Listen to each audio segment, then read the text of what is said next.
Okay, so yeah, it's about time. Um, so I had a meeting in Taipei until 12 o'clock. So, but the meeting was still going on, so I had to tell the chair. Had a meeting at the Ministry of Education, 教育部. So I was in Taipei until 12 o'clock, and then fortunately I got a ride back here. I showed up downstairs about 5 minutes ago. So if that being said, if I'm a bit slow, please bear with me. Maybe good for you. If the teacher becomes a bit slow, that might be good news, right? Because we're learning difficult stuff. Okay, this is quite interesting topic. We are talking about now. Yeah, let's get back. Welcome back to DSP. Yeah, please have a seat. And so DSP is about analysis and design, right? So remember that we are now into the design phase, right? So we are going to design some filters, what we call filters, and they will have, each filter has its frequency response, which we care. We care about a system's frequency response, right? So usually we take low-pass filter as an example, but please remind me, after sharing with you all about low-pass design, we need to briefly talk about how to transform a low-pass into a high-pass, but that's later, okay? Anyway, so low-pass filter design, and the first low-pass we are going to introduce is the Butterworth filter, okay? And the Butterworth filter, remember that last week we mentioned that Butterworth filter, the key point is to understand that there is an analog prototype. So historically, people already knew what a low-pass filter is in the analog domain. And one typical example, there are different kinds of low-pass filters. And the most classic example, 最经典的, most classic example is what we call Butterworth. By the name of a physicist, a British physicist, Butterworth. Let me get my stick first. Yeah. 因为我要有这个 stick 我才有安全感，感觉比较像当老师啊。So yeah, I need to find my stick.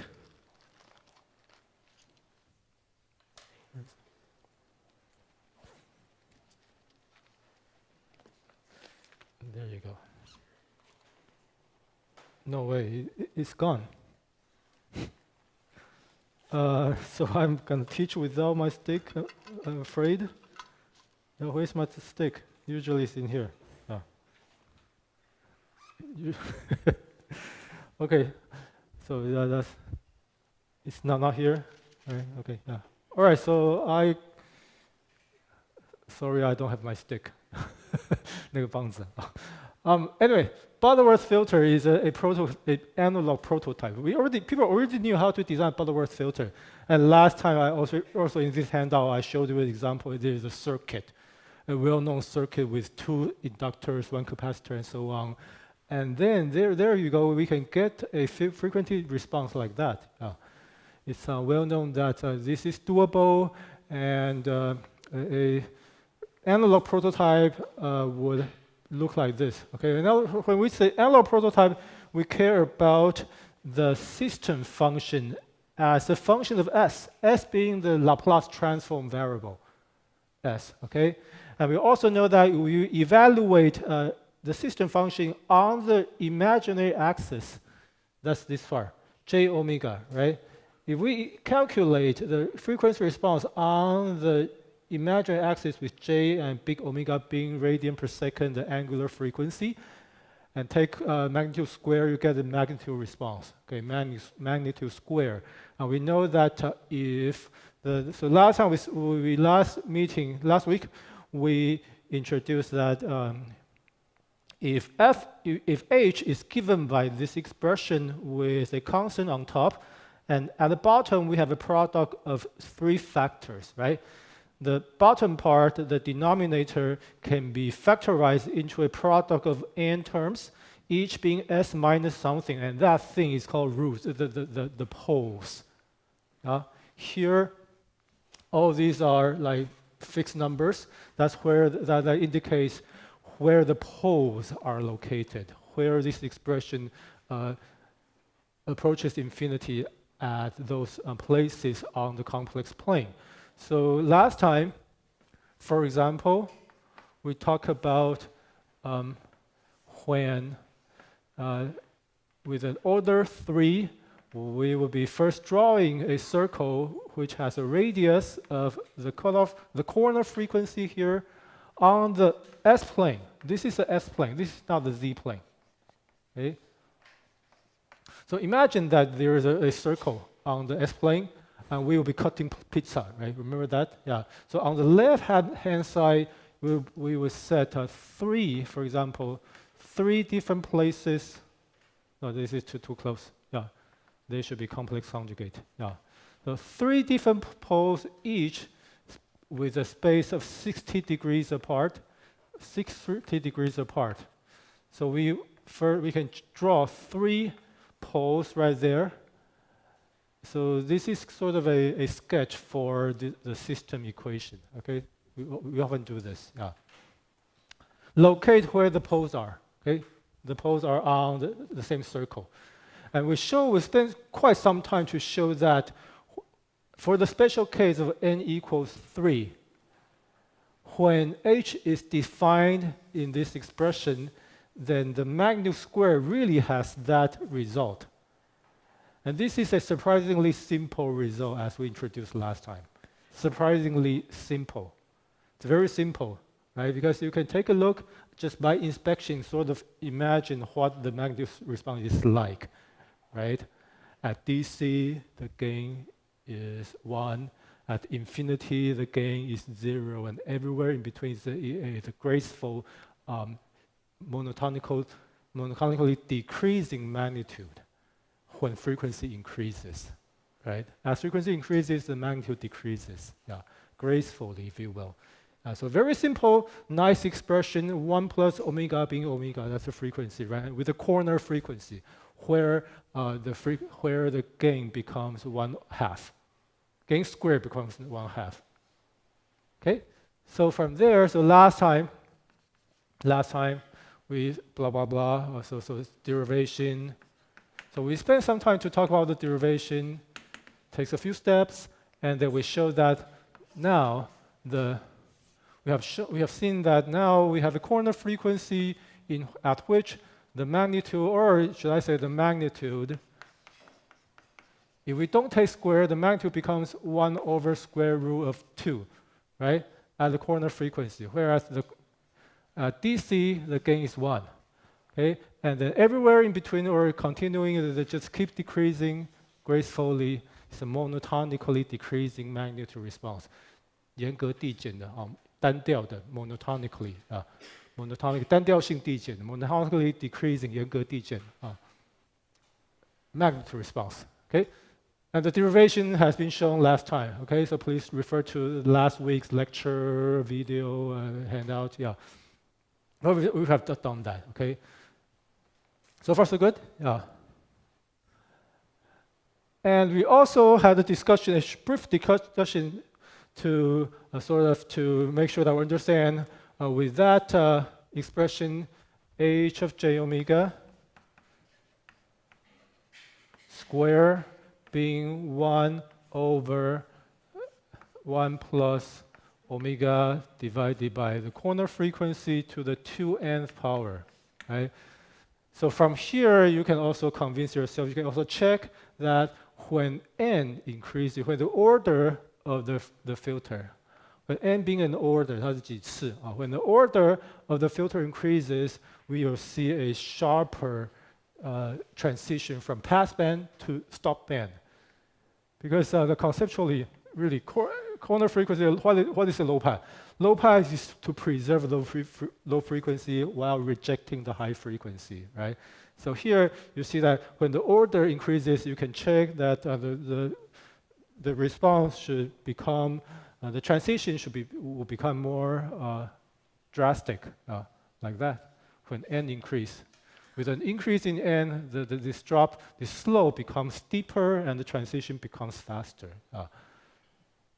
Okay, so that's sort of the kind of a review of where we were last week.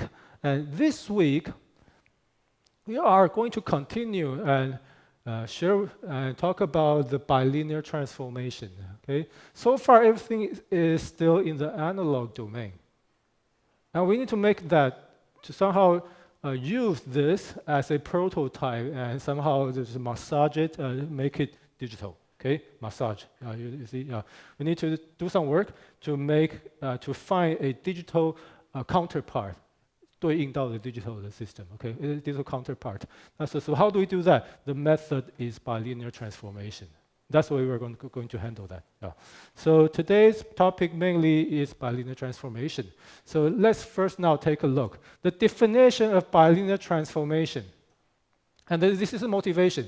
So previously, we have been inspired to ask, can we create a discrete time version of Butterworth filter with a cutoff frequency and something roll-off rate that can be adjustable, that can be adjusted, and so on. Yeah. So now our answer is to begin with this expression. So let's take a look. Okay, this expression is S of z.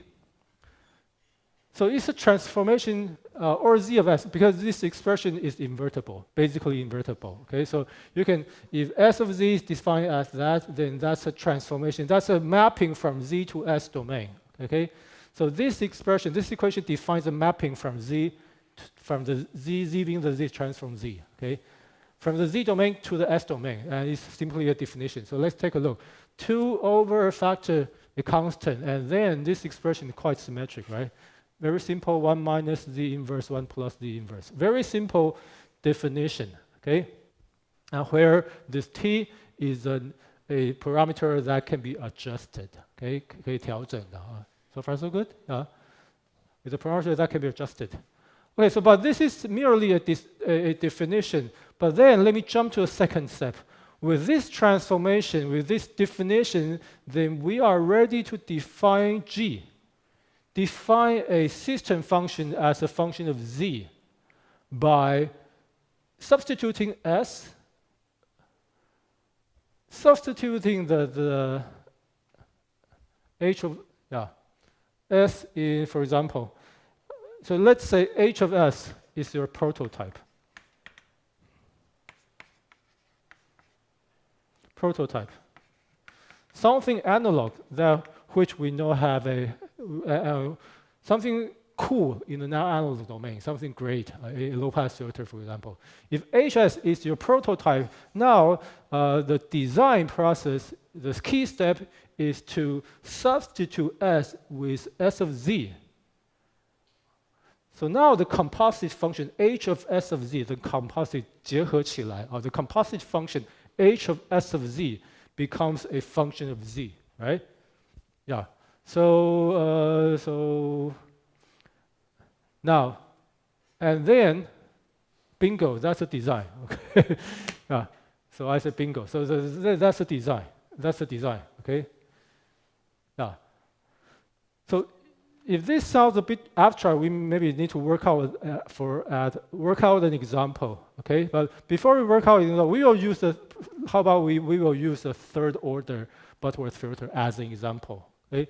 So let's say today's plan, for example, H of S is the third order. What if H of S represents the third order Butterworth in an analog domain?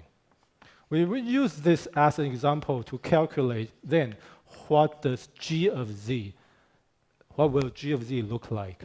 Okay, what will G of Z look like? Will it be a ratio of 2 polynomials, for example? And the answer is yes. Okay, so we'll work it out later. But then, as a kind of small exercise to work on for now, before jumping into that example,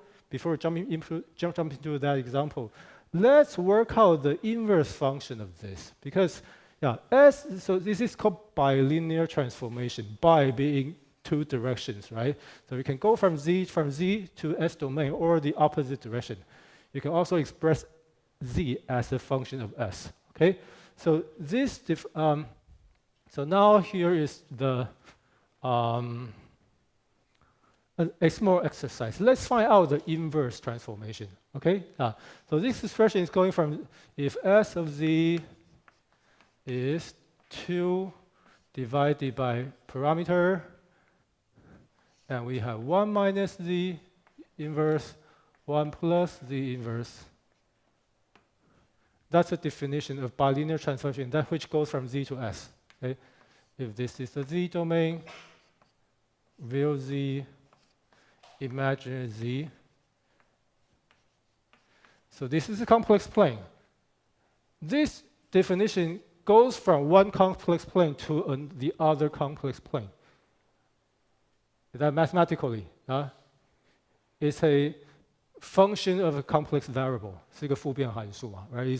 Everybody can agree this is a function defined on C complex plane, and the target, the domain is also a complex plane, right? So S of Z now goes from Z plane to S plane, right?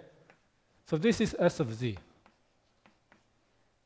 Now, real S, imaginary part S. Okay, so let's work out. Actually, if probably you can immediately see, it's quite easy to see that also you can express Z in terms of S. Right? If S can be expressed in terms of Z, Z can also be expressed in terms of S. Okay, and that's what we are going to work out right now. Okay, now so let's take a look. If S is equal to that, if this mapping the forward direction, then what should we do? S is that. So just this is a factor. Okay, so the first step might be, I would suggest, how about this? 2 TDS, okay? Times 1 plus Z inverse equal to 1 minus Z inverse. Okay? Just to move things around. Okay, just to move things around. And what's next? Then how about we put everything that has Z on the left-hand side? Okay? Now, if we put everything that has a Z on left-hand side, we have Z inverse. It looks like 1 plus TDS divided by 2 equals to what? For everything that doesn't have Z, let's move it to the right-hand side, left and right, okay? So on the right, now we have 1. It looks like minus TDS divided by 2, right? Okay, so therefore, Z inverse equals to 1 minus 1 plus, right? So that's what I was talking about. Therefore, let me maybe keep writing. Okay, therefore Z is 1 plus TDS divided by 2 divided by 1 minus exactly that. Yeah. So that's a simple enough quick derivation, okay, to express Z in terms of S explicitly. We obtain this expression of Z in terms of S. So this bilinear transformation really is two-directional. Yeah, bidirectional. You can go from Z to S or from S to Z. Okay. So far so good. So we'll keep it there. Yeah, we'll leave it here. We'll come back to that later. Okay. Yeah. So now, really try to imagine that when we substitute S of your prototype as a function of Z, then the composite function H of S of Z becomes, let's denote it as G of Z. And already I claim that this is a design. Okay, you obtain G of Z, and G of Z is your design. Okay, yeah. So, but just operationally, 操作上面operationally, let's take a look. Let's take a look what really is going on. So let's use, as I promised, let's take the third order butterworth as an example. Okay, what do we mean the composite function? What do we mean H of S of Z? So here the next step, seriously, okay? Seriously, that means whenever we see an S in that expression, replace it with that, with H of Z. Yeah, which look like this. Yeah? Is that clear? This is S. Is that clear? This is S. Okay, and it's a product of 3 terms. And here, everything else is kept the same. It's simply kept the same. Okay.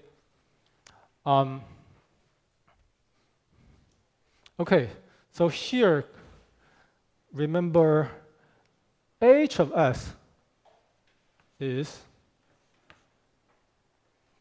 a product of 3 terms and each correspond to a pole, okay? Or from here, or maybe I can alternatively, let me just keep the expression quarter frequency to the third power, that's a constant, divided by what? Divided by 3 poles, right? And what is this? This is actually a real number, right? So the first pole really is AS plus omega c, right? Omega c being the radius of this circle, right? So that's the first pole right here. This part is also on right here. That's S plus. This factor corresponds to the 1 pole right here. Okay? Is that clear? You see, I really need my stick. Sorry, I'm missing it.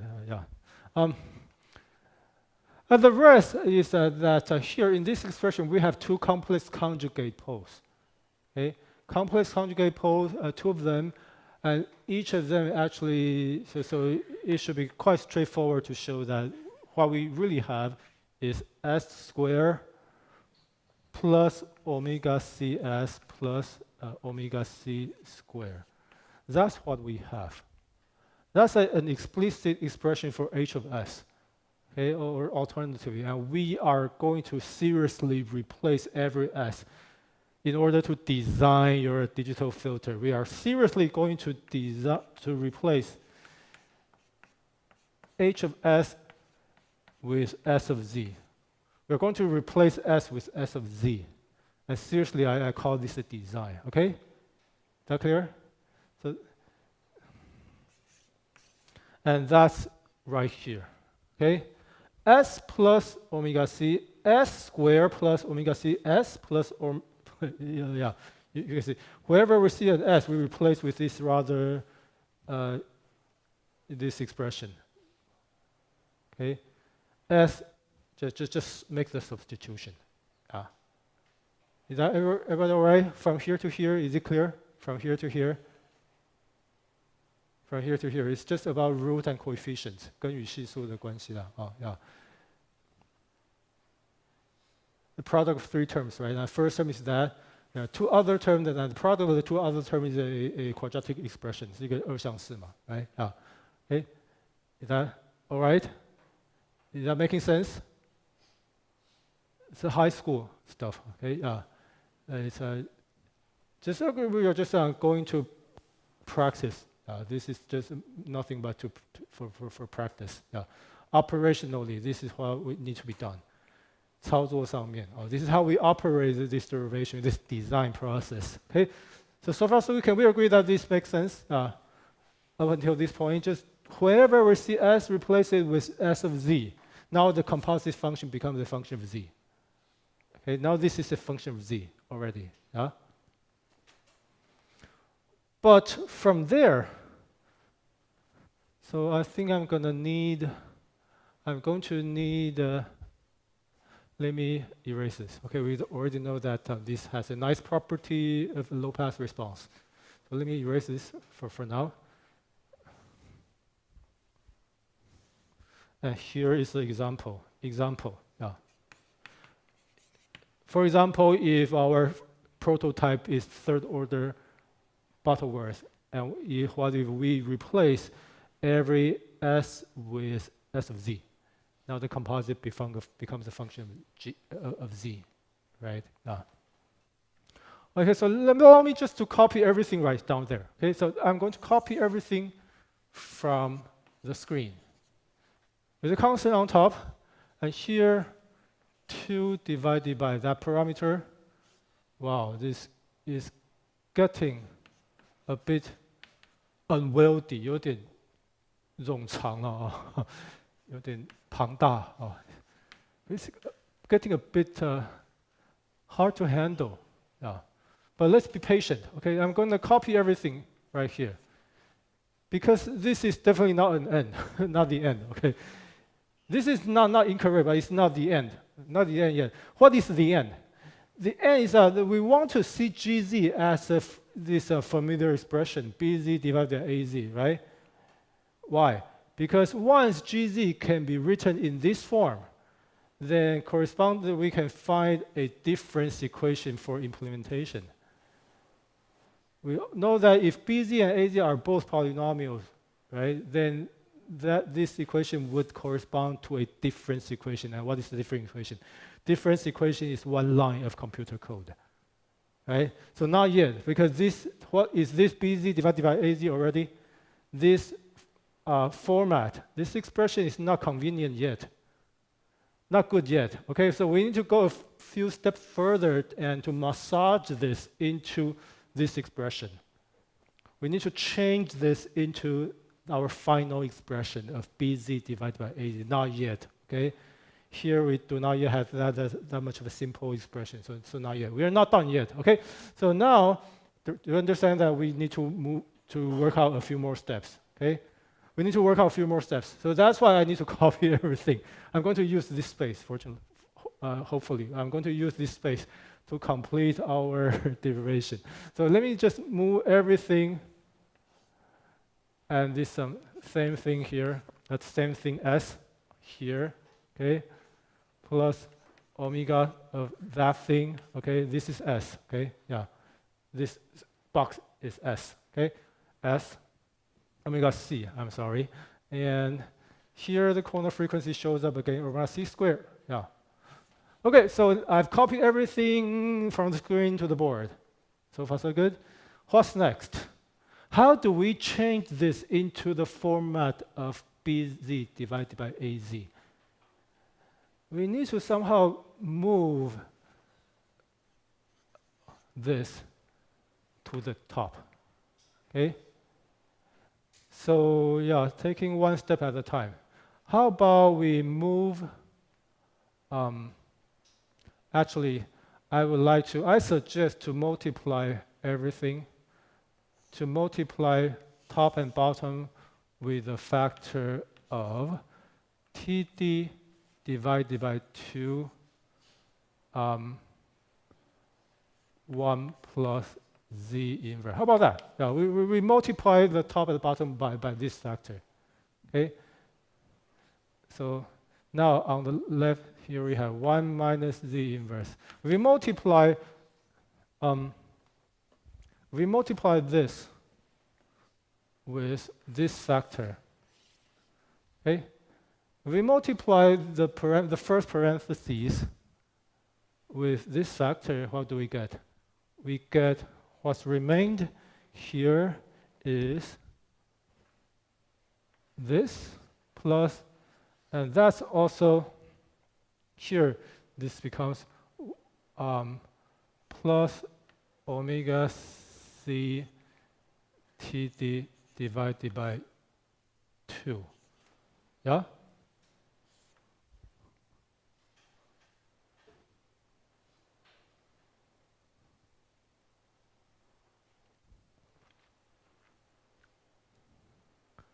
Okay, so that's the first thing down, okay? And that part is still the same, with S squared plus omega C S plus omega C squared. That part is still there. That's the second step, okay? Where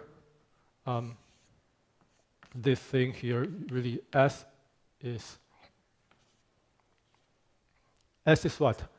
S of Z, S is that 2 divided by TD with a minus Z inverse, 1 plus Z inverse. Okay?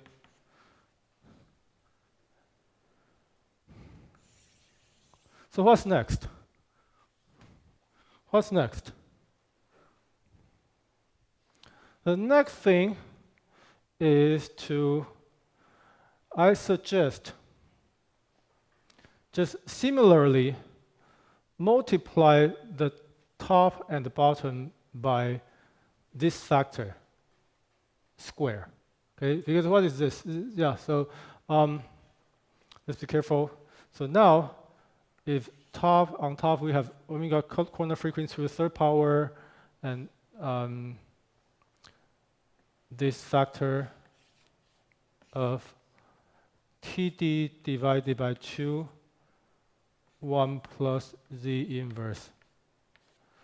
Okay, let's do this 2 more times, and so the total power becomes third power. Yeah. Okay, so now the part that has been changed, I suggest, let's change this to third power, so that these factors, 1 plus Z inverse, these do not show up anymore. Okay, move it to the top, to the top of the line. Okay, move them. So here, the first factor is still the same. The first factor right here is still the same. 1 plus omega c TD divided by 2 minus the inverse. That factor is still here. But now, here, what do we have? Here, we have very similarly S. Whenever we see an S, and now we have 1 minus the inverse square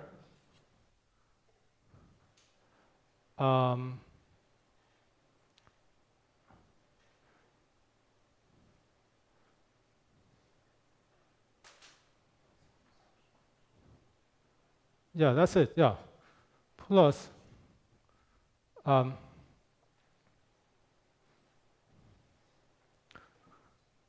omega c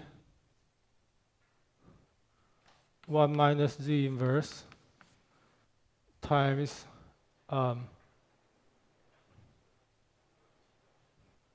TD divided by 2.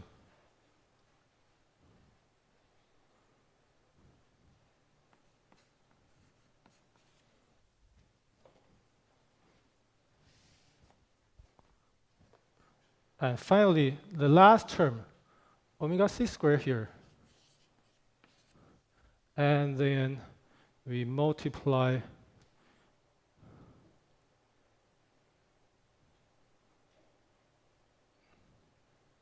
no, here I think we should have one more term.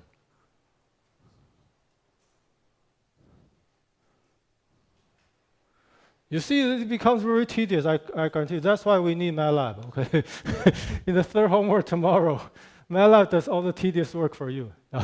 Okay, but it's kind of good to see it. Oh, is this too far to the right? Yeah, bear with me. We're almost there.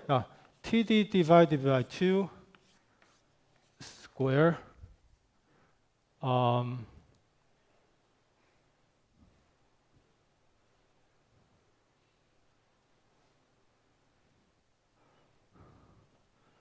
1 plus z inverse. I think that's what we have. I think that's what we have. Any correction? Anybody see something wrong? Please. 左边，上面这边，你过来讲好不好？ Can you come here? It's easier.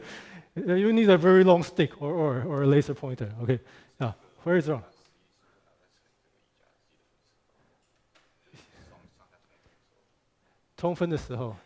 Sorry, let's drift back to that for the 这个上下都，我现在先乘到这边来啊。哦，对哈，对。Yeah, thank you for the correction. It seems that now I take the advice. Seems that I was missing this. Is that right? Yeah, I was missing this. Okay, very good. Thank you so much. I was missing this. Okay. So then, that becomes incorrect. Okay. So this part. Let me rewrite this. With this correction, it should be 1 minus the inverse plus the whole thing divided by 2 and the 1 plus the inverse. It seems that now this becomes more correct, right? Any more further correction? Any further correction before we move on? Thank you very much for the correction. That shows that how this is really tedious by hand. Okay, really tedious by hand. But hopefully now what do we have? Okay, so now can we see that now this looks like a polynomial for sure, right? This is P of z. Now this is P of z, right? And how about here?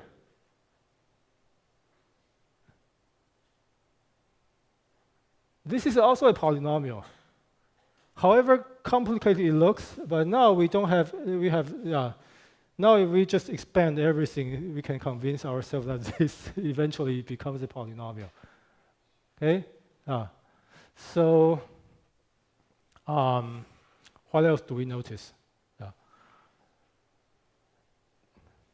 So let's, do we want to simplify it? Do you want to simplify it? Yeah, let's see how much we can simplify that. Okay, yeah. 这个叫做什么？洗头都洗一半。It's like halfway through shampooing. Yeah. It's an expression. Any international student in the classroom? Have you heard of the expression? Halfway through shampooing. That's the kind of situation we're at. Okay, 洗头洗一半。You need to finish washing the shampoo. Okay, let's finish the shampoo. Okay, 洗头洗一半。Finishing the shampoo. So what do we have? At the bottom.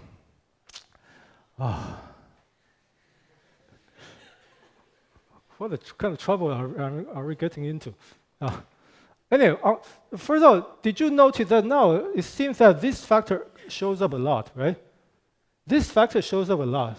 So maybe can I suggest that let's call this factor something. Let's call it gamma. Okay, yeah. Let's define gamma equals to this factor which shows up everywhere. Okay, this is gamma. Okay, so now on top we have now so this is g of z. Yeah. So g of z, it seems that it equals to gamma to the third power. There's a gamma to the third power, and there is a triple zero to the third. This polynomial has a triple root at -1, right? And which we'll see it has an important implication. Okay, so the first thing that at least b of z is quite easy. It's just gamma is pretty easy. That's b of z. A of z, on the other hand, is longer, right? So we need to try our best. What do we have? So it seems that we have 1 plus gamma. I want to say minus 1 minus gamma z inverse. Yeah? I won't say that. And then, now this bigger one, bigger term, quadratic term, what do we have? It seems that we might need to expand, yeah, let's just expand everything. Yeah, let's be diligent. Okay, let's work out hard. So 1 minus 2 times the inverse plus z to the minus square plus what? Plus gamma, our friend gamma. Thank you. 1 minus z to the minus second power. So what's it good? Yeah. Plus now, what do we have? Gamma square, right? Now we have gamma square 1 plus z inverse, no, 2 times z inverse plus z to the minus second power. Yeah?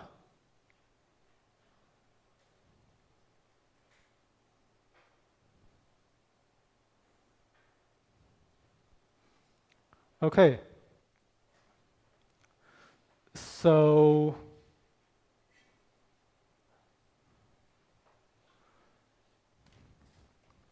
So G of Z.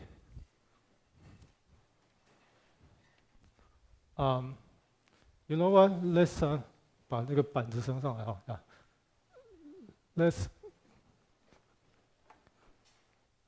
push the screen up for a moment. Now we need the blackboard. Now we do need the blackboard. It makes our life easier. Yeah.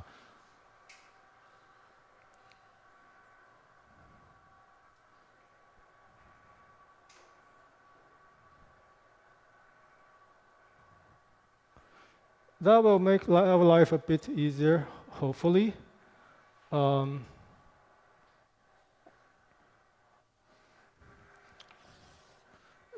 So seriously, G of Z equals to, we already have gamma to the third power, 1 plus Z inverse to the third power, divided by, big thing. Let's just keep it there for now. I wonder, yeah, one step at a time. I'm just going to copy this, 1 plus gamma minus 1 minus gamma Z inverse times a big bracket. Now let's explicitly write this as a polynomial. Can we do that? Yeah, just combine terms. So first of all, we need to take a look at the constant term. We have 1 here, gamma here, and gamma squared right here, right? So it seems that we will have 1 plus gamma squared as our constant term, as the first term. And how about next? Next, what do we have? Next, it seems that we have minus 2 here and plus 2 gamma squared there. So plus minus 2 plus 2 gamma squared. Z inverse. And finally, the last term in red, the last term for the second order term, we have 1 here, minus gamma there, plus gamma squared there. So actually, things do not look too bad. So we have,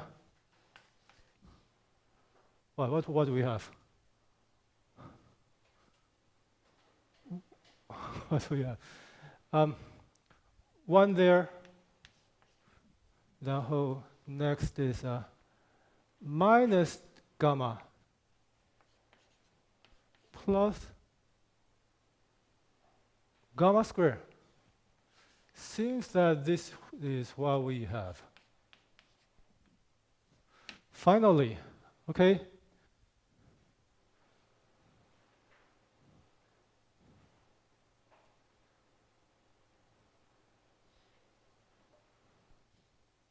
So that's a rather long expression. It's a rather long expression. But if you will, this becomes AZ, okay? Can we see that this is a third order polynomial, right? Yeah, this is a third order polynomial. So let's denote it as AZ equals to A0 plus A1 Z inverse plus A2 Z.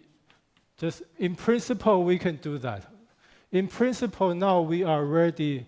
Just giving you, if you are given half an hour more, you can figure out and double check all your coefficients, right? It's doable by hand, okay? Can we see that? Yeah, now this is a polynomial, right? Where, for example, A0 apparently, where A0, if you will, A0 looks like it will be 1 plus gamma, 1 plus gamma squared. Okay, that's A0. That's A0, and what else? A1.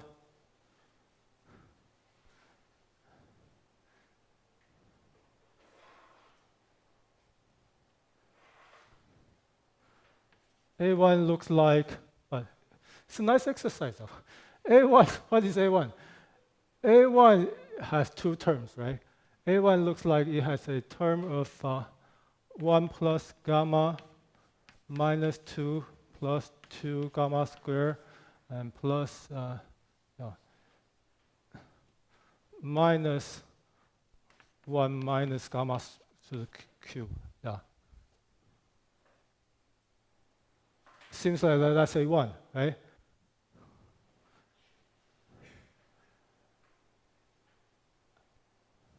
Seems like that's A1. And A2, what is A2?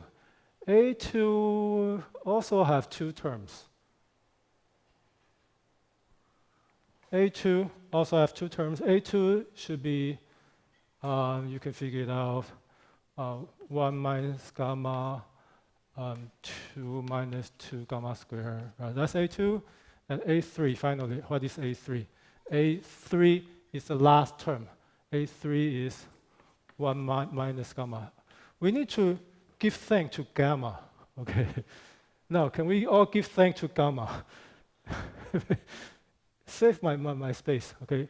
Although, even though this end result might be wrong, but in principle, I want you to appreciate that's what should happen if you have to do this by hand, okay? That's how much work it takes if we are to do this by hand, okay? So finally, A3. A3 is simply 1 minus gamma. There's minus sign here, minus sign, y minus gamma plus gamma squared, something like that. I do not guarantee this is correct, okay? I do not guarantee, but just to show you an idea, right, how much work it takes. If we begin with a third order prototype, if we begin with a third order prototype, which I have already erased. If we begin with a third order prototype.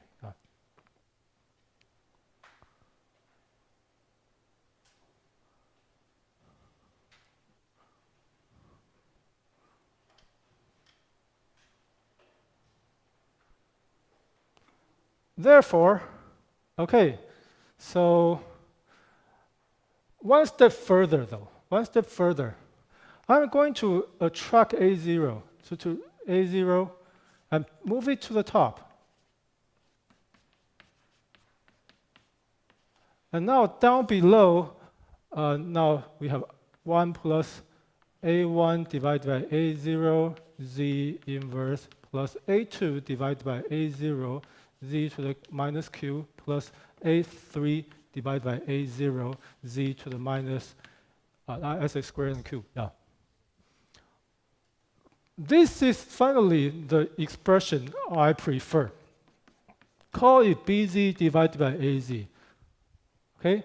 Call it BZ divided by AZ. Why? Because from here, now this is our design. G of Z is our design. It represents the system. Okay?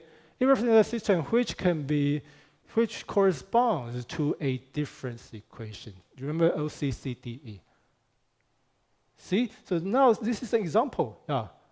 This is an example. We know he has a triple root on top, and at the bottom is also a polynomial of Z inverse. Okay? So now, then, what is BZ of AZ? BZ of AZ is our system, which is the ratio between the output and input. This really is talking to you. This is a system. This equation represents a system in terms of in terms of Z transform. Okay. So therefore, we know that. Therefore, what's the corresponding difference equation? Okay. So if now YZ times 1 plus A1 divided by A0 Z inverse plus A2 divided by A0 Z minus square A3. I'm just copying everything for a moment. So now what we really have, what do we mean? This is a system. Let's recall. Let's remember by just moving AZ to the top, YZ times that equals to XZ times B, right? So XZ times what is B? BZ now is that times A0 gamma third power.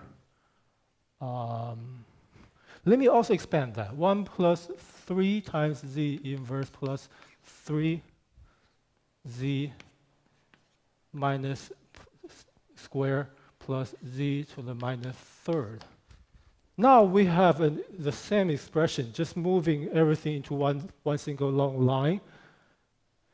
Then, hopefully this becomes clear that we have a difference equation. We have a difference equation here. Right? We have a difference equation here because what is z inverse? Z inverse corresponds to what in the time domain? See? Z inverse corresponds to shifting by one sample in the time domain. Okay, so now make a translation. We can do 翻译了. We can translate this into a difference equation simply by just understanding that Z inverse represents one sample of delay in time. That's a shift theorem, right? So therefore, to finish our translation now, the corresponding difference equation really is y of n plus a1 divided by a0, y of n minus 1, the one previous sample, plus a2 divided by a0, y 2 samples ago, 2 samples before, okay?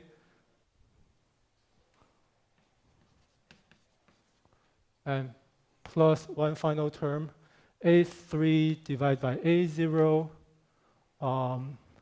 3 samples ago. So that's on the left-hand side. And on the right-hand side, similarly, we have x of n, or on the right-hand side, it's more flexible. You can write it in many different ways. Perhaps we can just pull everything a0 to divide gamma to the cube, right? And now we have x and the current input sample plus 3 times one sample, the previous sample, plus 3 times the 2 samples ago, plus 3 samples ago. That's how we make the translation. Big bracket. And that gives us a difference equation, which is something you can implement in one line of computer code, right? Using one line of computer code. The last thing is just to now move everything to the right-hand side with a minus sign, minus sign, minus sign. Yn is your one line of code. Finally, is this line of code. Operationally, that's how you go from an analog prototype, from this analog prototype, actually it's right here, to a difference equation. That's how much work it takes for you to finish the derivation. Okay, let's take a break of 8 minutes. We'll come back at 2:20. Okay, 20 minutes past 2 o'clock now.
Okay, so let's come back to the lecture.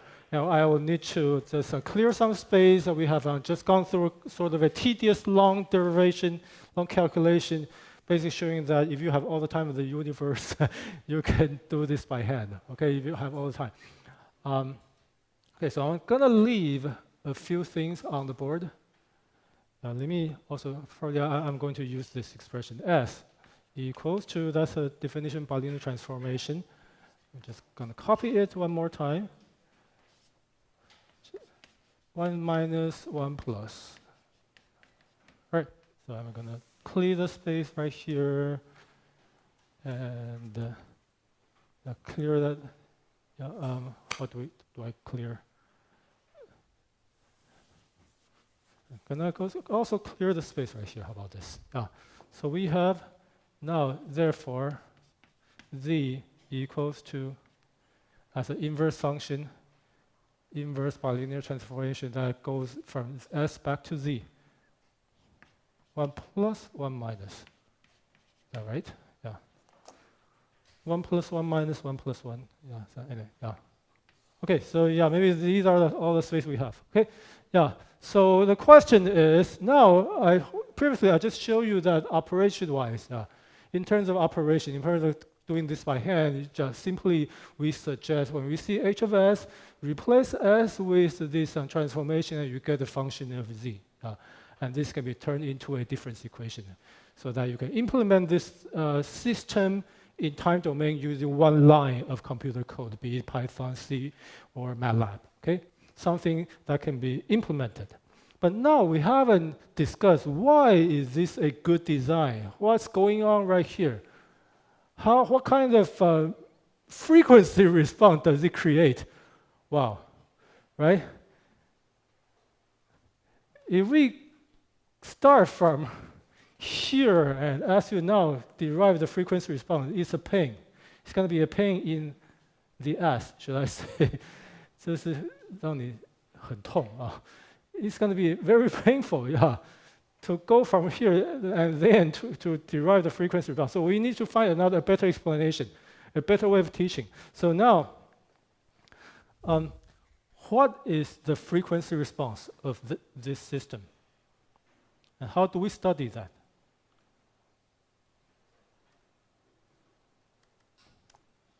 Okay, so we were right here. G of z, just for better for worse, you can massage it into the format of b divided by a. And then now let me share with you some properties of this bilinear transformation. Okay, some properties of bilinear transformation. First of all, most importantly, the bilinear transformation maps the imaginary axis to the unit circle. Or the other way around, yeah. It maps the imaginary axis back and forth. It maps the imaginary axis on the S-plane. It maps this line, this infinitely long line, to the unit circle. To the unit circle with radius 1, okay?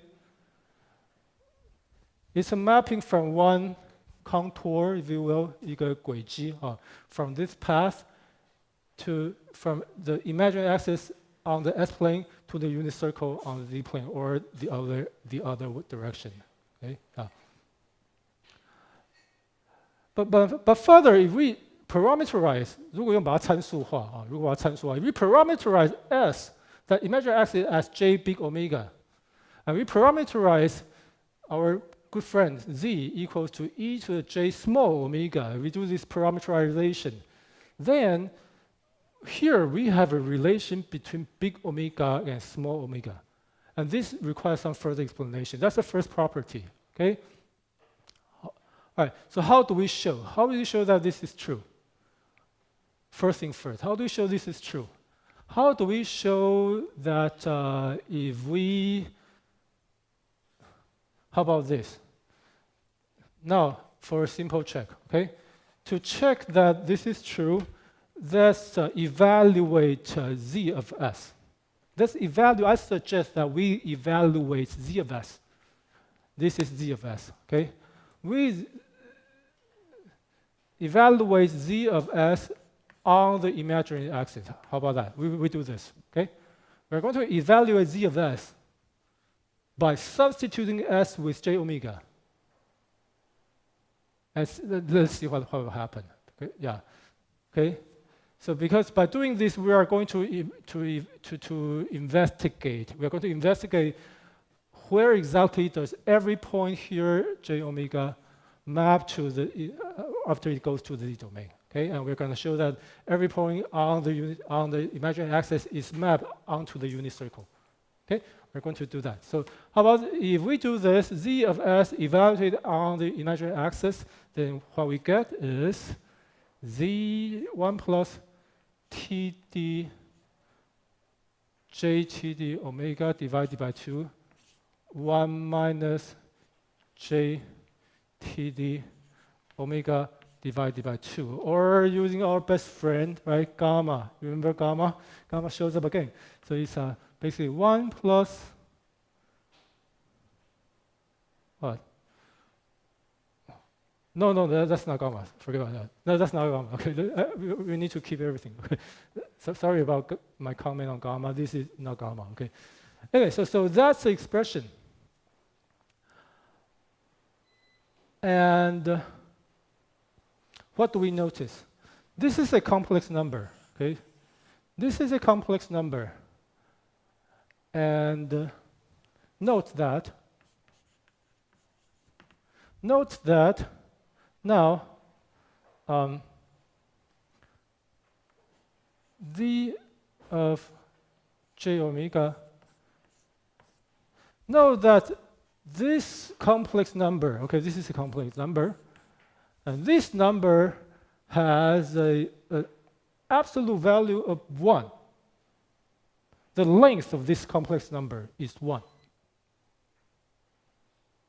Do you see that? Because this is 1 plus the imaginary part, 1 minus imaginary part. This is a division of some complex number divided by its complex conjugate. I mean, now that a complex number and its complex conjugate has the same magnitude, right?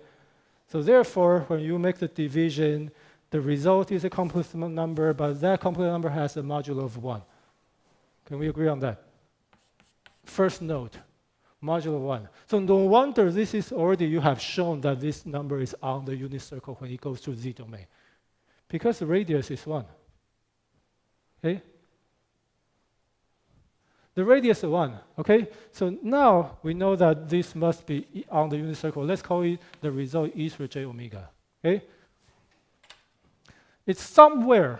It is somewhere on the unit circle. Now we already know that. Then, what's the angle? Okay? Can we express small omega as a function of big omega? Yeah?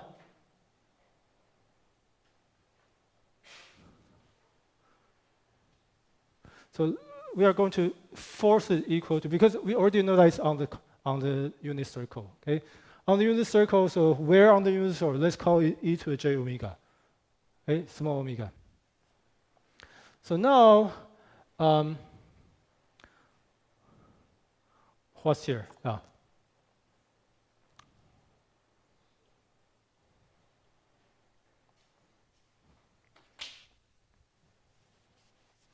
So now, how do we find out the relation? How do we express this small omega? How do we locate this point on the unit circle after it's mapped by linear transformation? Where do we locate this angle? How do we calculate this angle? Okay, so this angle, so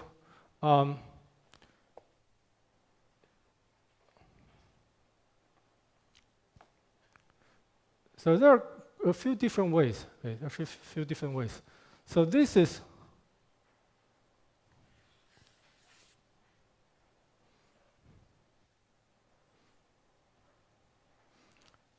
one plus, how about this? This is 1 plus j td omega divided by 2 times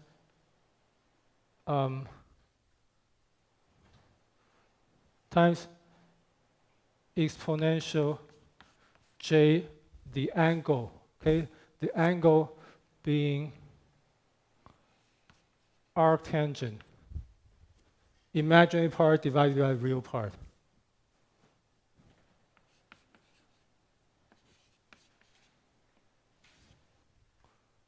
Okay?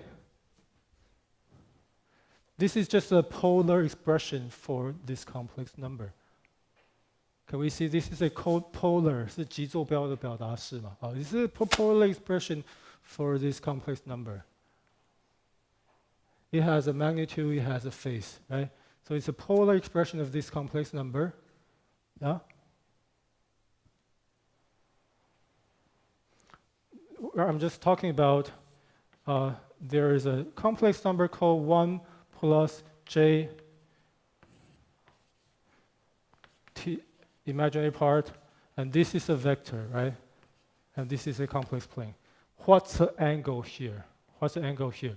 The angle is arctangent, right? If the angle is theta, tangent theta is that, right? So therefore, this angle is arctangent of imaginary part divided by real part, which is 1. Okay? So this is nothing but a polar expression of this complex number on top. Okay? And similarly, at the bottom, we're going to do the same thing. 1 minus j is magnitude, whatever it is. Yeah. But now, exponential j minus arctangent.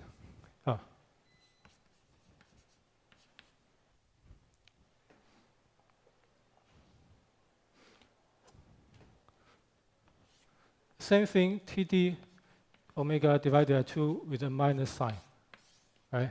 Yeah.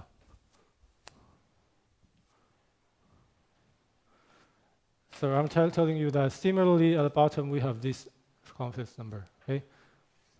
This is 1 minus j TD omega divided by 2. So this is, yeah, you know what I mean. So we are taking the division of this complex number divided by this complex number. And the result is what? The result should become e exponential j 2 times the angle. Why? Because when we divide two complex numbers, their modulo multiply and their phase is, we take the difference. Right? When you divide two complex numbers, the phase is subtracted while the modulo is divided. Okay? 复数的相除了啊，复数相除辅角是相减。In Chinese, we are dividing two complex numbers. So therefore, this angle, that angle. So now that we have 2 times arctangent TD omega divided by 2, divided by 2. And therefore, just forcing the equality, we have that we reach this expression. Small omega, this angle here equals to 2 times arctangent TD, the parameter, big omega divided by 2. That's an expression between small omega and big omega. This expression shows you how any point on the imaginary axis is mapped to some point on the unit circle. Okay? So that's the first property. Bilinear transformation as defined like this.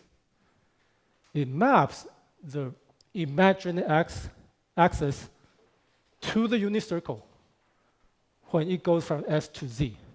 Okay? When it goes from S to Z, of course it takes, go from Z to S. I should say when it goes from Z to S. Yeah. We're taking this. Either the other way around is also fine. But when we go from S to Z, the imaginary axis, every point on the imaginary axis is mapped to some point on the unit circle.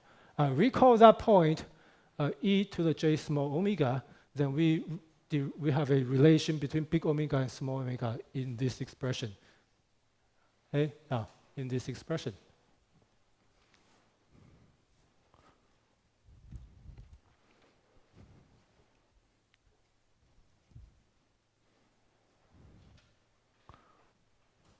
Okay, so I'm going to leave it right here. We have a relation between property number 1. We have a relation, and you can easily see that if small omega is written like that, then big omega can also be expressed in terms of small omega, the other way, okay? So let's practice thinking. When we go from Z to S, you can also show that then any point on the unit circle is mapped to somewhere on the imaginary axis. And that's what this expression is telling us, okay? Where on the imaginary axis, big omega, okay? So here, the first property from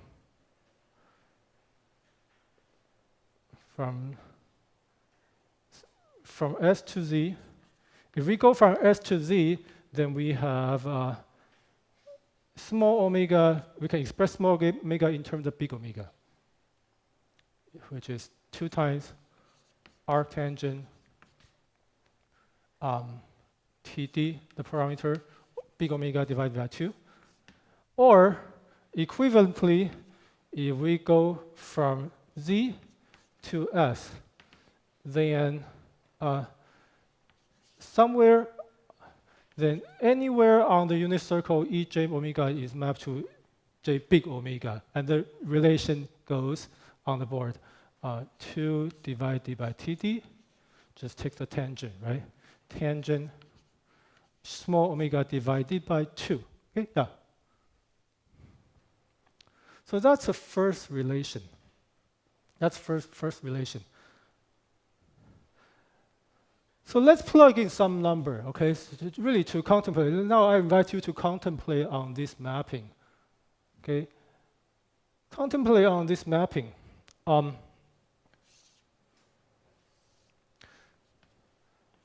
So first of all, let's plug in some numbers, okay? If this is the S-plane,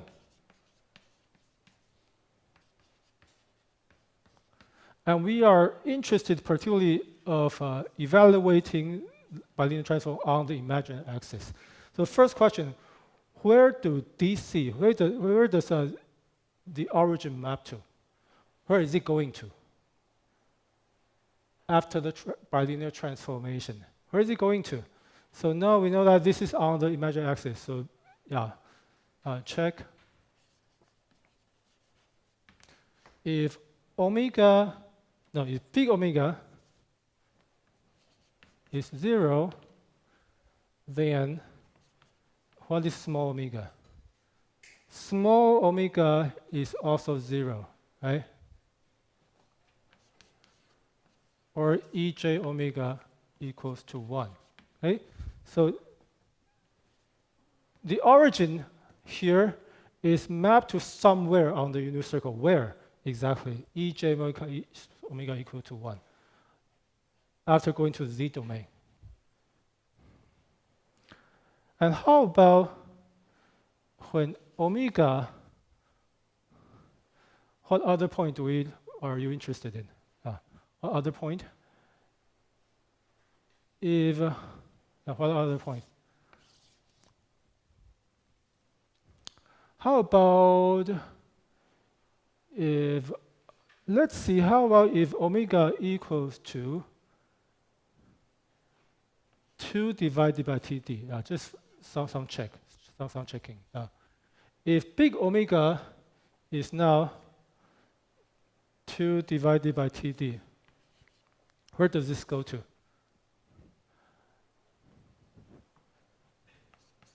Small omega, just plug in number, okay? Just plug in some number. Small omega should be, it appears that this is pi divided by 4 times 2. Should be pi divided by 2, okay? Or Ej omega equals to J. And then finally, if when omega approaches infinity, okay? when omega approaches infinity, then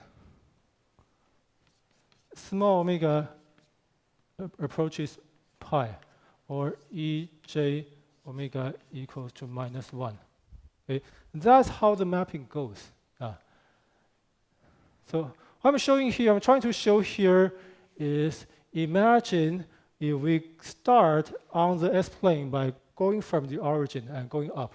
I invite you to imagine that if you are walking along this path. Okay? When we are walking along this path, by starting right here and go all the way up. By going all the way up, then what's happened in the Z domain is that now, in the Z domain, what's going on is that we will start from here on the unit circle. This is a unit circle. And then we are going this way, all the way toward -1, around the unit circle. You see what I mean? Yeah. From here, yeah, it's going to go from 1 to j to -1, right?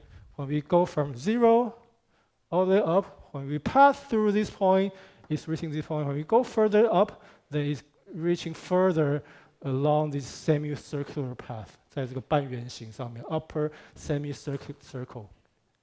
It's going in this direction. That making sense? Yeah. So it's mapping this path onto that path now when it goes to the Z domain.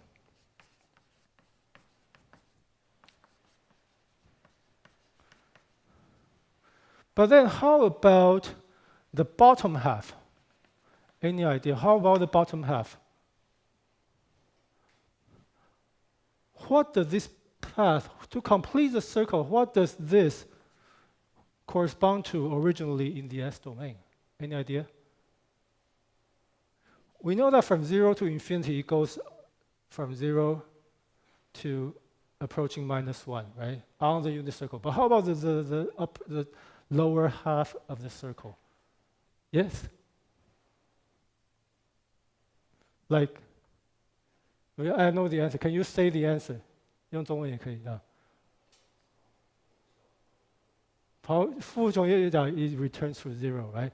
It goes from now the lower half of the third circle. That's correct. The lower half of the semicircle, we can agree that it just all of a sudden jump from plus infinity back to minus infinity, and then keep going up, back to the origin, on the way returning to the origin. Okay, that's mapping. Okay, so now you see that every point on the imaginary axis, plus or minus, on the upper or lower half, is mapped. There's a one-to-one mapping between the imaginary line and the unit circle in this way. Okay, going from 0 to infinity, and all of a sudden shifting to minus infinity and going up to 0. So this point is quite tricky. So anyway, so let's don't argue too much about this point. But you see that everywhere else, that's a mapping.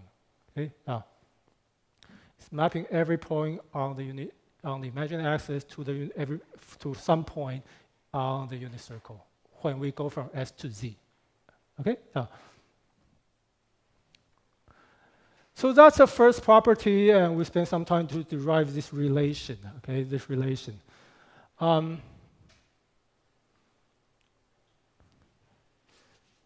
Shall we move on to the second property? Are we ready? Are we ready to any question? Yeah. Any question? Some of you in the past, in the past years, when I introduced this concept, I always receive a question. Okay, I receive this question. Now we have a relation between big omega and small omega, but this one looks different, right? When we were in chapter 4, at the beginning of the semester, we had another relation between the big and small omega. Did anybody remember the context? In what context have we introduced a different relation between big omega and small omega? Can you recall? Anybody recall? What's the context? 在什么情境之下，什么题目之下 we have talked about a relation, a different one, a relation between big and small omega. What's the context? What's the context? Anybody remember? Now, before we move on to introduce the second property. Okay. What's the context? Sampling, yeah, right? When we talk about sampling a signal, it's about a conversion from continuous time to discrete time. So I recommended to you a kind of a slogan, you call how, right? Once I said to you that Nyquist frequency corresponds to pi. Pi corresponds to, remember that? Did I say that? I once introduced you, Nyquist frequency corresponds to pi, or the other way. Pi corresponds to Nyquist frequency, right? In that context, right, that's a different relation between small and big omega. So that's when we talk about sampling, okay? How to go from continuous time to discrete time. But this time, the context is different, okay? This time, when we introduce this other relation, a different relation, we are not talking about sampling. We are not talking about sampling. We are talking about this new context of designing a filter. Okay, so it's a different scenario. So I want to point this out. Okay, please ponder upon this when you go home. We have a different context, and of course, it makes sense that now we have a different relation. This is about designing our system. Okay, and so in the middle we encounter this relation. It's kind of a cool relation. Okay, so with that, can I move on to the next property? I do want to introduce this next property. Okay, so not only does the mapping map the imaginary axis to the unit circle, but also the mapping maps the left-hand side of the imaginary axis to the inside of unit circle, and this is an important one. Let me repeat that. When you go, it maps the imaginary axis to the unit circle, right? But it also maps the left-hand side. Maybe I can erase this. Yeah. This mapping is bidirectional, and it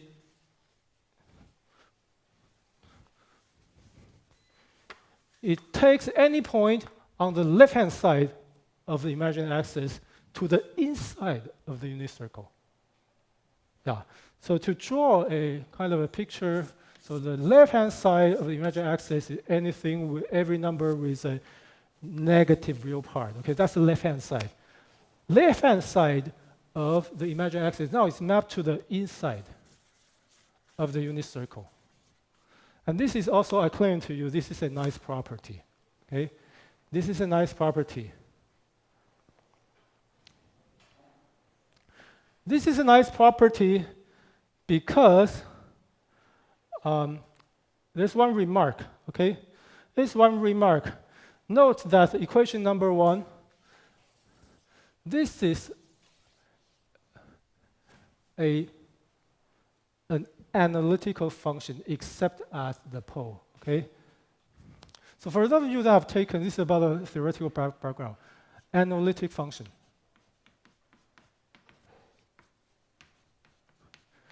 It means that in the theory, if you take S as a function of Z, S of Z is differentiable everywhere except at Z equals to -1, okay? So it's an analytic function except at Z equals to -1, where we have a pole, a singular point, okay?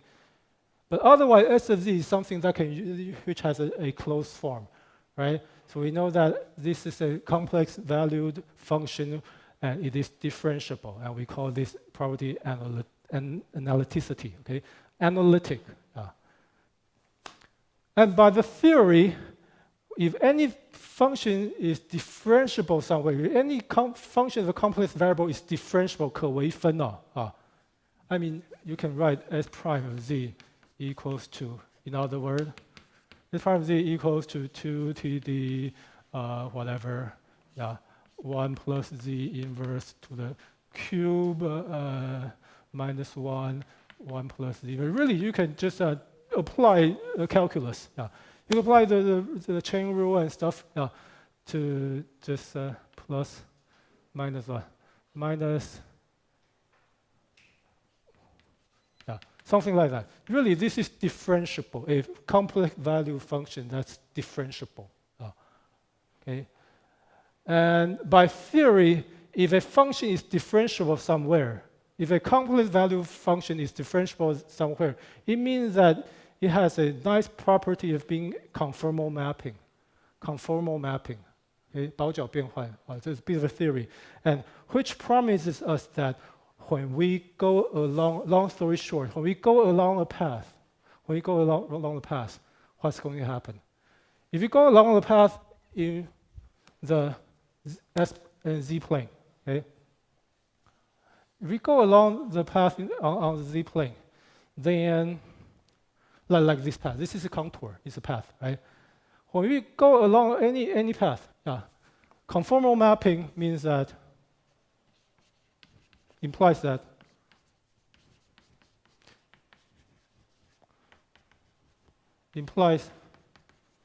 now we are going from Z to S. Okay, so let's stick with this direction.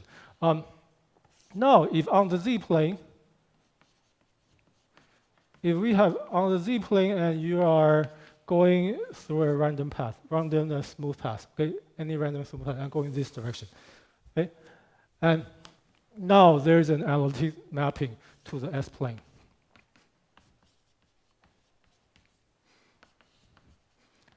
We don't know. So maybe this path is mapped to whatever, like that. Okay, whatever. This direction. Okay, But conformal mapping implies that when you go along the path, then after the mapping, what on your left-hand side remains on the left-hand side. That is like, if you go along this path and somewhere you see on your left-hand side, you see that. This point is on the left-hand side of your path, right? Then, after the mapping, now we go to S domain. This point remains on the left-hand side. The left-hand side of the path remain on the left-hand side of your path. Now, that's what conformal mapping tells us. What's on your left-hand side remain on the left-hand side. What's on your right-hand side remain on the right-hand side. Okay. So now,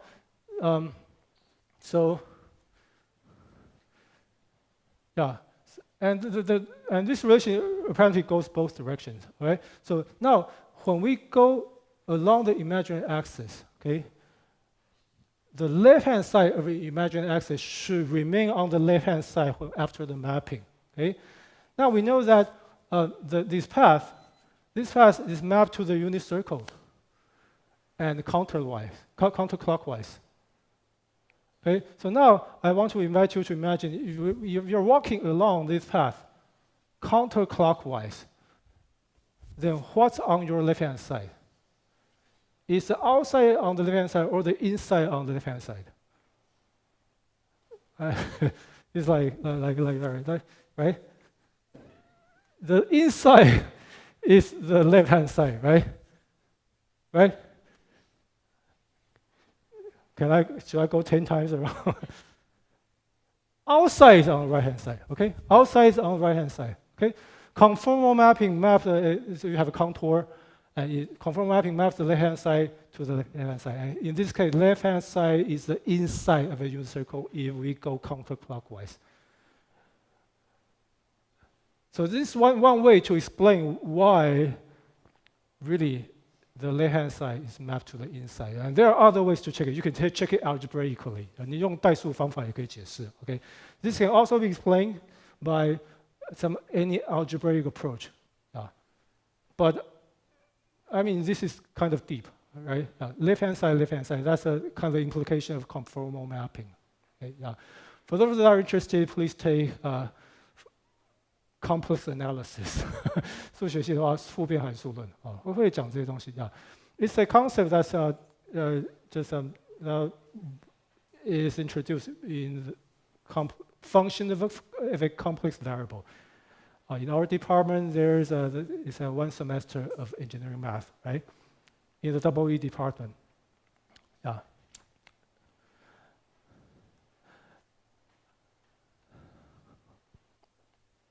Okay, so that's what I list as here. The second property, bilinear transformation is a one-to-one mapping between it maps the left half of S-plane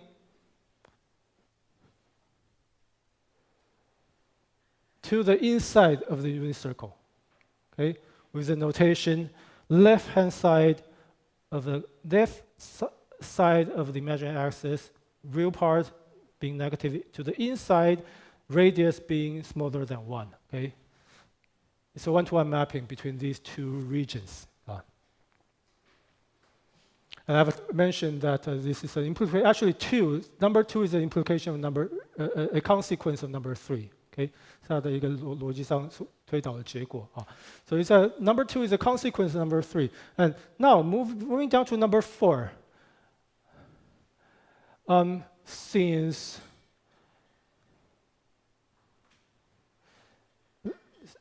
so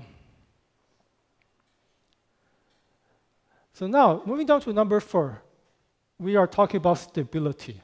Okay, stability. Stability. Let me use this figure.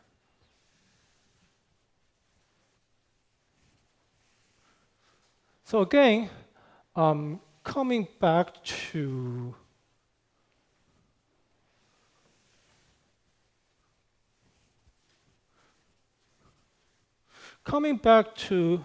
our this Butterworth filter, okay?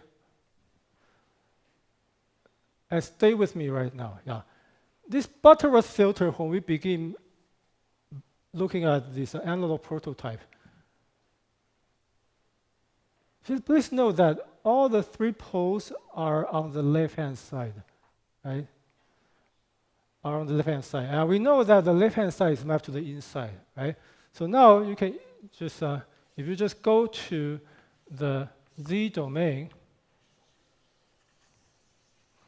we know that these 3 poles should correspond to several poles inside the unit circle.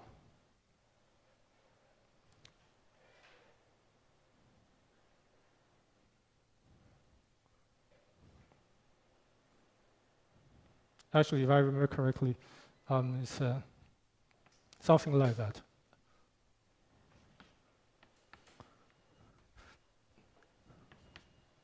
Left-hand side to the inside.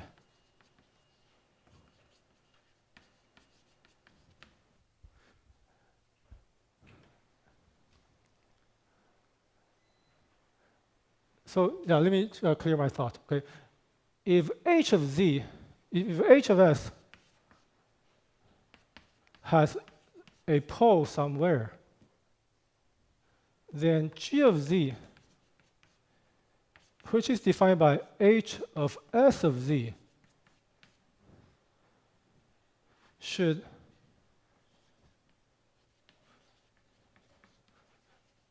correspond to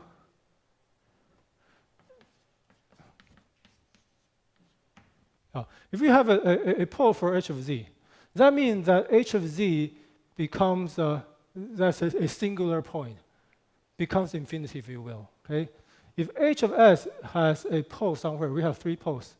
Okay, the roots.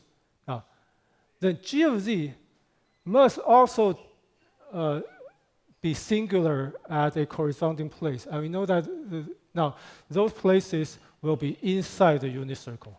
Okay, inside the unit circle. Each pole right here corresponds to 1 pole. This pole to that, this probably to that, and that to that. Okay. Now, 3 poles.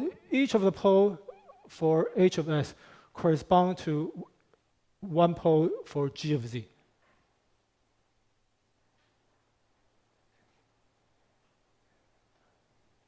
Because pole being what it is. Pole is a place where this expression cannot be evaluated, a singular point. 是一个基点 singular point. Pole the singular point. So according to this definition, any singular point of the original prototype becomes a new singular point somewhere for G of Z. Okay? But then we have said that the bilinear transformation S of Z is bilinear a mapping which delivers the left half plane to the inside of the unit circle. And this is great. And this is great because that implies stability is preserved. Okay? It implies that stability is preserved.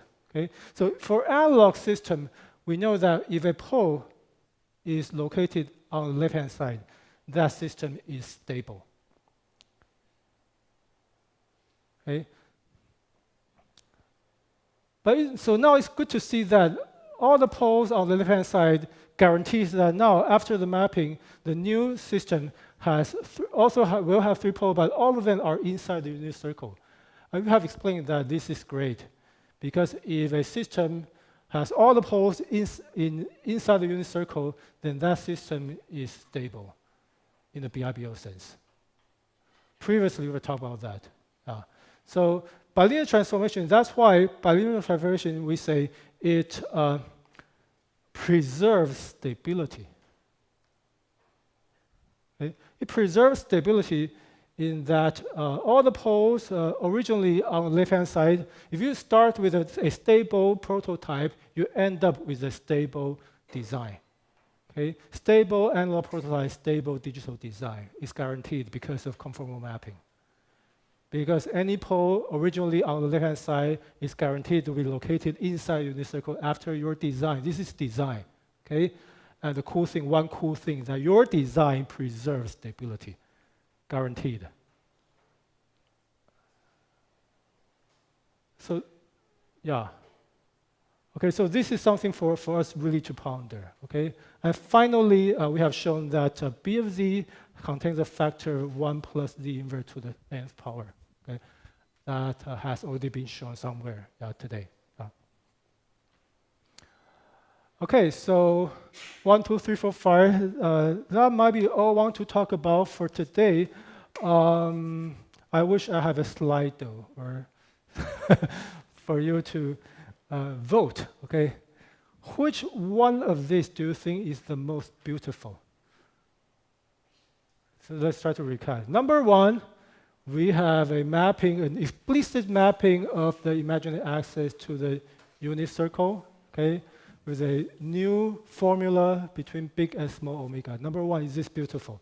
Secondly, bilinear mapping not only maps the imaginary axis to the unit circle, but it also maps the left-hand side of the imaginary axis to the inside of the unit circle. Is it beautiful?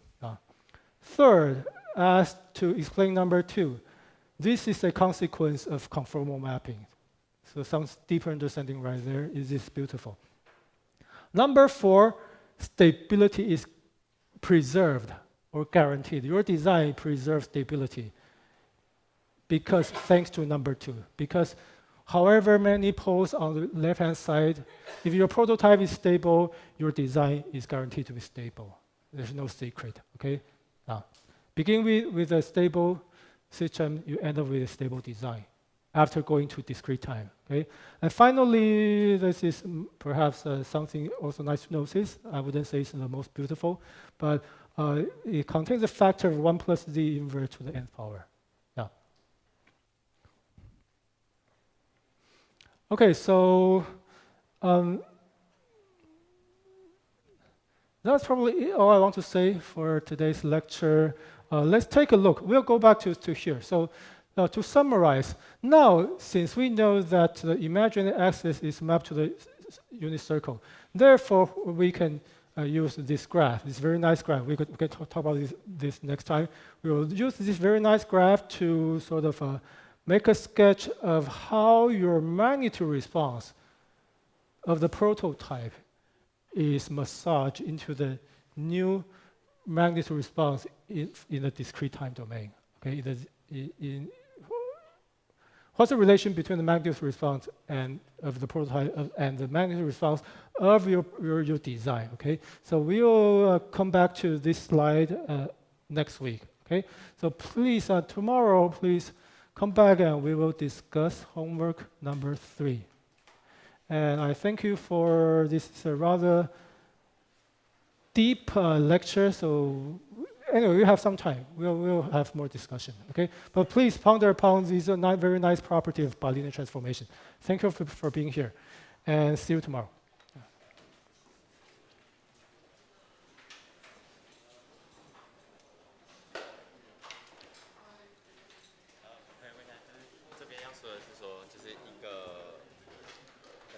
这边的 S domain pole 可以对到 Z domain 的 pole。对。所以说，如果这边都是在主板平面的话，那